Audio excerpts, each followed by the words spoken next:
Making strawberry jelly today, actually jam. And these are the strawberries from my garden. I'm going to start by chopping them up. Well, not really chopping, but taking off the head part here. If they're big, cut it in half and process them in my food processor. I've already processed a couple loads, forgot to start the video in advance. So that's why you could see strawberries on this.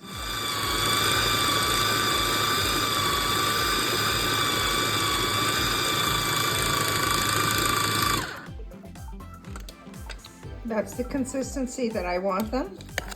You can see that they're still a little bit on the thick side, so it's not a total puree, but there's no big chunks. So here I have all of my strawberries pureed, and the strawberries that you saw are from my garden. They're the ones that aren't as nice to eat, so I'll either make a jam with them, I'll freeze them for smoothies, or they'll eat the better ones. I do always use only natural ingredients and try not to put any artificial in any of the food I make. So I'm going to use 2 lemons. I'm going to use the juice of the 2 lemons, and the reason is this is about 10 to 12 cups of strawberry in here. And then I have organic sugar. I do use less sugar than recommended, trying to keep both the calories down and keep it a little bit more healthy. So I'm probably only going to use 9 cups of sugar, not do an equal part. And the other thing that I use is, this is from King Arthur. It is organic.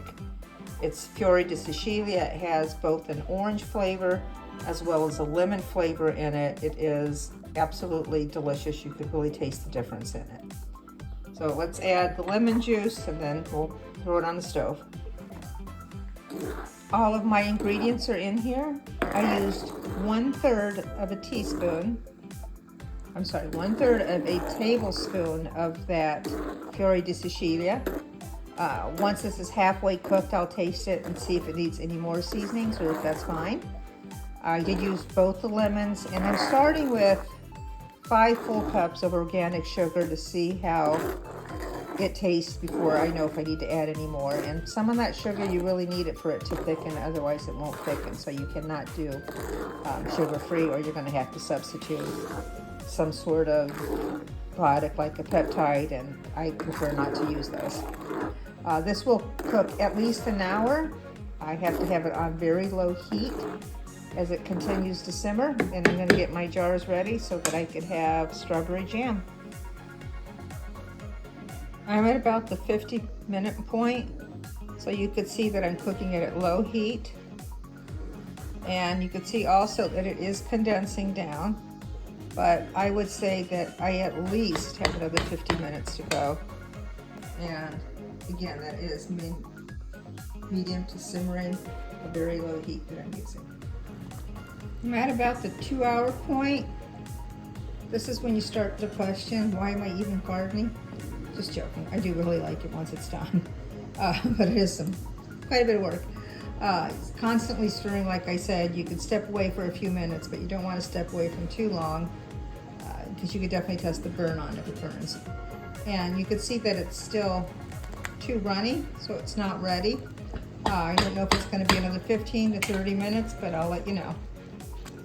It is finally ready. You could see that it shrunk about half, and see the thickness of it, the consistency. I also put a small amount on a plate to see what it would look like if it hardened just a little bit. So what I'm going to do now is I'm going to jar it.